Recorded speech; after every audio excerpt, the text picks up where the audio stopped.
We're getting into something uh, really rigorous, a critique that's so ambitious it tries to take down an entire intellectual framework just by looking at its first sentence. It's an incredible piece of analysis.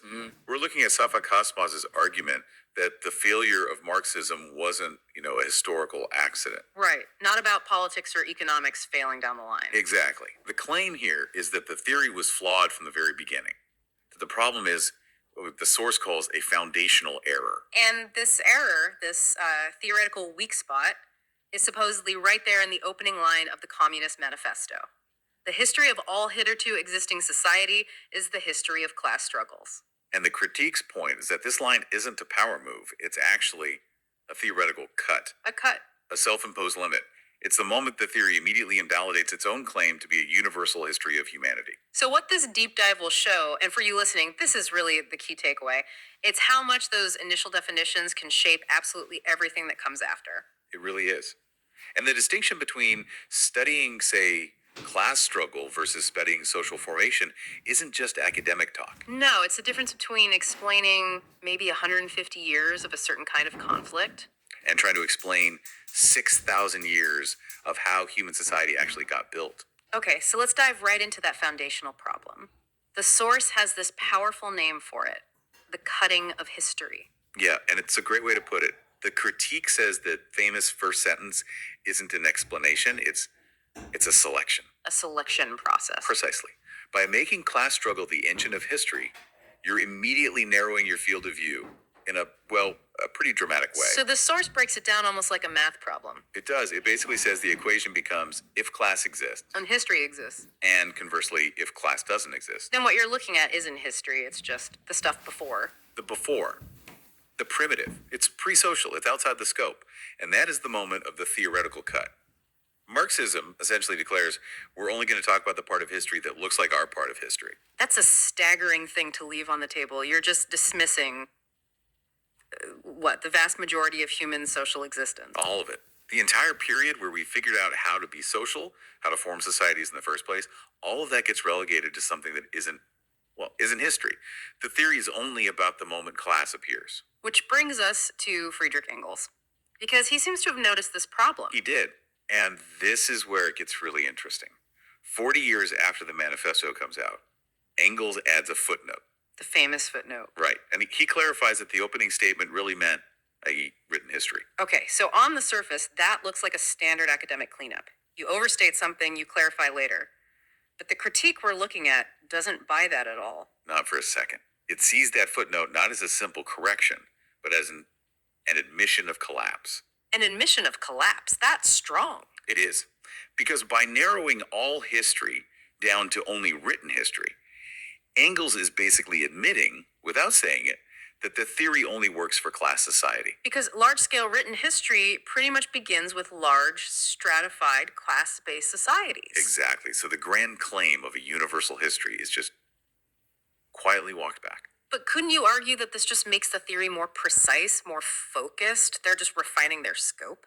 Well, the critique focuses on how it was done. The big, sweeping, universal claim, all history, that's up front. It's bold. It's the foundation for everything. And the correction. The correction of the limitation is buried in a tiny footnote 40 years later. The source calls this an issue of rhetorical pressure, not scientific honesty.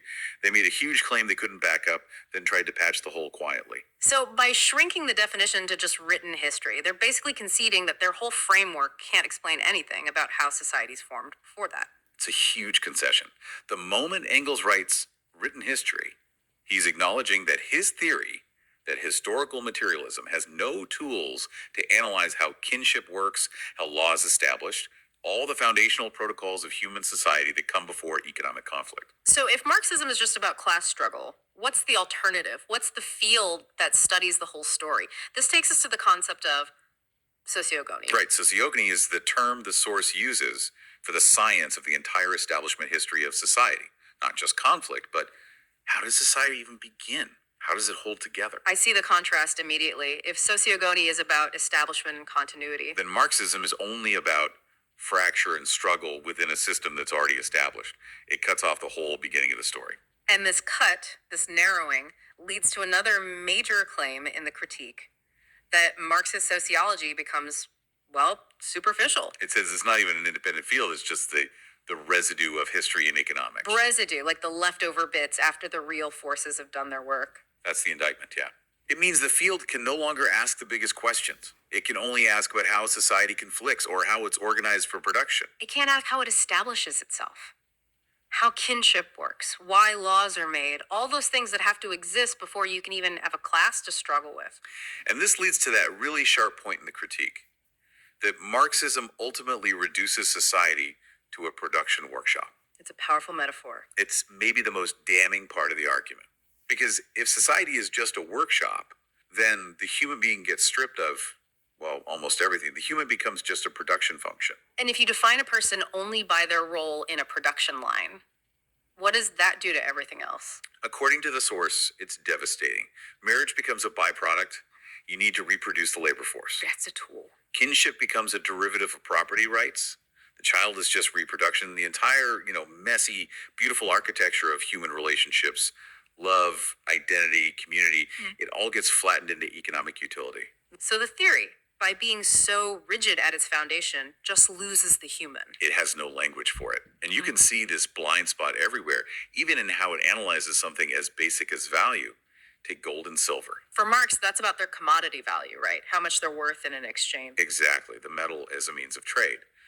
But the critique points out that he completely misses their deeper pre-economic history in, say, Sumero-Akkadian culture. Where they weren't just money.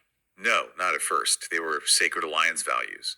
They were symbols used to forge treaties, to seal legal bonds, for rituals. They were social protocols long before they were just metals in a market.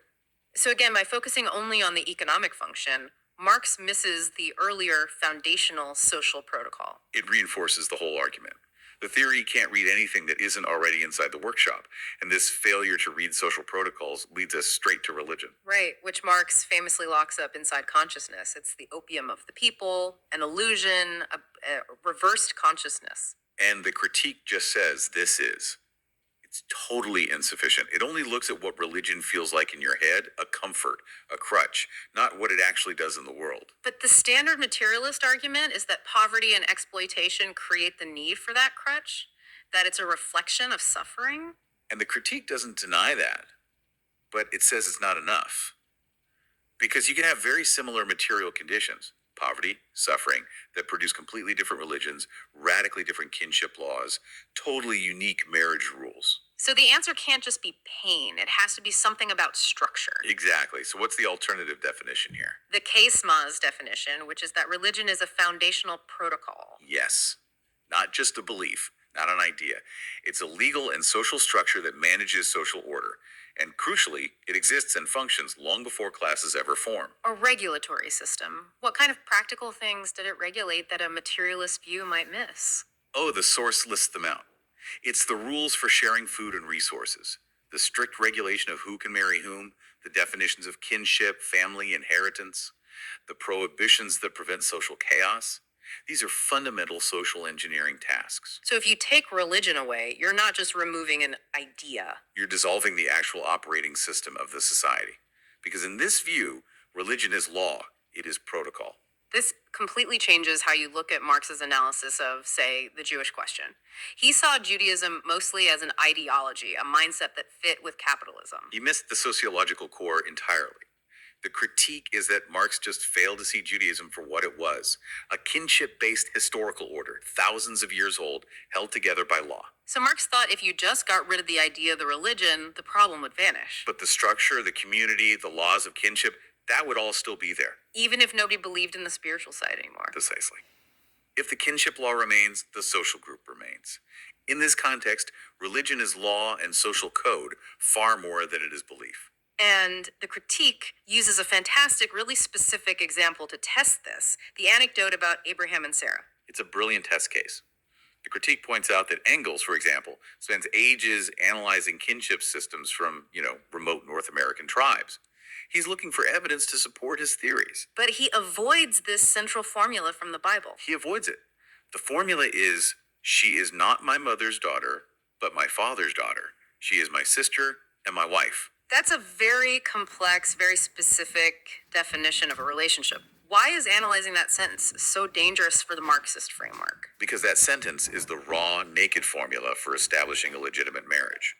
It defines the boundaries of incest, it creates social order through law. And by ignoring it, By ignoring it, the Marxist theorists can avoid the fact that the real starting point for history has to be societal establishment making laws about kinship, not just economic conflict.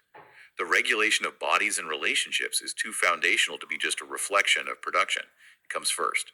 it forces you to deal with the social reality that's older and deeper than the workshop. Which brings us to the final piece of the critique, the concept of peace. Yes. For Marx, history is driven by conflict. Class struggle is the engine. So peace is something that happens later. It's outside history, it's the goal you reach after the revolution. But the source looks at ancient words for peace, like shalom or salam, and says they mean something very different. Much more. It's not just the absence of war. The source defines shalom not as an ideal, but as a legal binding agreement, a constitutive bond. A protocol. It's the protocol of mutual security and legal connection that you need for a society to even exist. It's the foundational call for order that runs through 6,000 years of human history, with or without class. So peace isn't the end goal of history, it's the structural groundwork that allows history to happen. And by making conflict the starting point, Marx just couldn't read that. He couldn't. So the critique, when you put it all together, is just devastating. It argues Marxism fails as a theory of human history because it reduces social history to class history, religion to psychology, and society to a workshop. And in doing so, it loses the human. It reduces every social bond we have to a single economic function. It's an incredible argument to unpack. The alternative, this idea of sociogony, says history starts not with a factory or a fight, but with the basic need for social rules, for peace, for law, for kinship. The entire building is unstable because the very first brick was laid in the wrong place. It really makes you think about how much rides on a single definition. I mean, if the core error of an entire worldview can be found in its first sentence, this cut that excludes most of human history, it makes you wonder. It does. How often do our modern theories, our social explanations, depend on a similar, unexamined opening assumption that just narrows our whole view of reality? It suggests that maybe the most important critiques aren't the ones that happen at the end of an argument, but the ones that go right back to the very, very beginning and force you to check the foundations before you even start to build.